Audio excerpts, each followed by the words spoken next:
What is up, Ottoman, gang? It is your founding father. Layla Balik, Call her. Ottoman.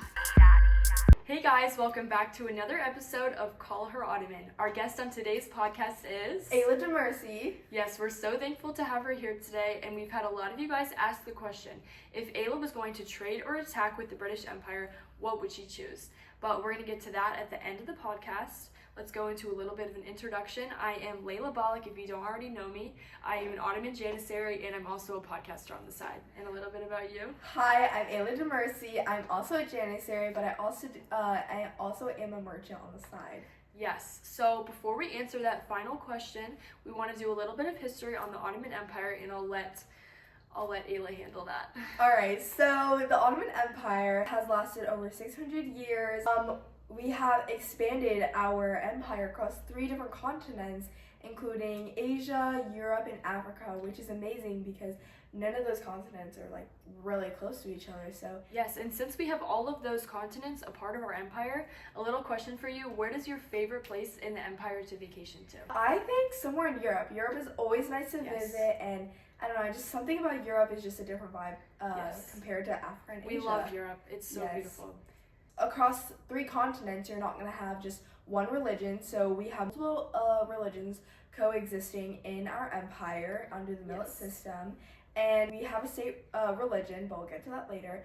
Okay, so a little bit about the Ottoman Empire's culture. Since we do have such a vast empire that combines 3 different continents, our cultures really have to find a way to combine with each other. So let's talk a little bit on that. So we also have like multiple languages in our empire, but the main ones being Turkish and Arabic, which me and Layla speak. Because we're Janissaries, so we are multilingual girls. Yes, and then again, going back to the state religion, our state religion is Sunni Islam, which again, me and Layla follow because we are Janissaries. And then one of our most famous monuments is the Soleimaniye Mosque. It's very difficult to say, but it's so beautiful. It's one of my favorite places to visit. Yes. One of my favorite places to pray. It's so beautiful.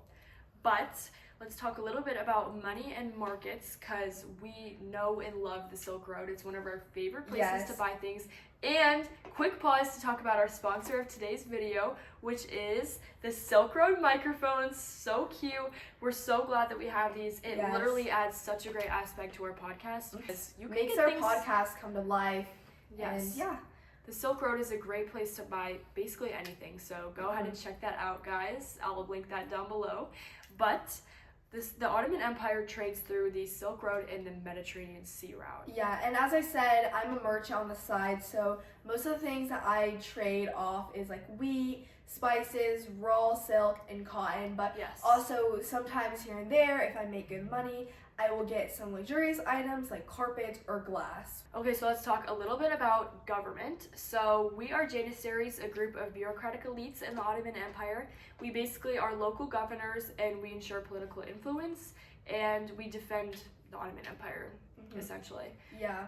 And tell us a little bit about our king, the Sultan. So Sultan is our absolute monarch, and he has authority over governance, military command, administration, legislation. So he basically takes care of everything. Yeah, he basically rules over all of us. And then a little bit about specifically our military. We know a lot about this since we are Janissaries. Yes. But one piece of technology that is really useful to us is gunpowder artillery.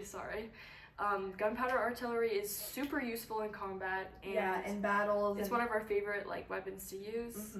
It was definitely using that was a huge advantage of expanding our empire. So having those definitely helped. And then our main military corps is the Janissaries. Yeah. Let's talk about Soleiman the Magnificent, one of our greatest rulers. We love him so much. Yeah. By his rule, it was probably at its peak, and we expanded our empire across the Middle East, Europe, North Africa, and the Mediterranean. Yes, he was one of our greatest rulers, and he earned the title as the lawgiver because he organized so many of the Ottoman's laws, and he established the golden age of the Ottoman Empire. Yes.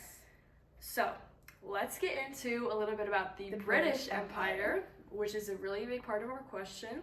Some fun facts about the British Empire is that it's considered the sun that never sets, because since the empire is so vast, basically the sun never sets in a specific part of the British Empire. So some about their trade and wealth. They grew rich and they traded with tea, sugar, cotton, and spices, which makes sense because British and tea, they just go well. So yes, that British tea.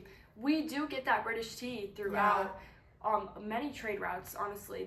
They do maritime trade, they all that. Yeah, for and sure. On world maps, the British Empire is labeled red so that it's more visible and easier to spot since the empire is so large. And some about like their language. English is their official language, but in territories, most people spoke different languages, such as Hindi, Arabic, and Swahili. And then the official religion is Anglicanism, and then the Houses of Parliament were one of their monumental pieces of architecture, which is kind of their equivalent to the Soleimani mosque. But I'll say this, our mosque is quite better. Yeah. So, a little bit about their economics and their trade. Tell us a little bit about that. So two of the main things that they traded or like sold by them were textiles and tea, and both goods were imported from British colonies such as India and Americas, and these goods were pretty much exported worldwide. And then another one is tobacco, which received from the Americas. We don't smoke any tobacco. We don't like that stuff. Guys, stay away from drugs. Good money though, good money. And a little question, would the Ottomans like to trade with the British? Would it be influential and would it be profitable for them? Personally, I think yes, very profitable, can put taxes on it, and if you get them at a fair price, that's good. And then let's talk about their military, which is a little bit of a sore subject, but their equivalent to our Janissaries are their redcoats that I'm sure many of you guys know about. One of the British's weapons is the rifled musket, which puts a sore spot on us because that's a great disadvantage to us in combat. Yeah, that it was a great advantage that to will them. get you. That has killed a lot of our buddies. Yeah, that's so messed up.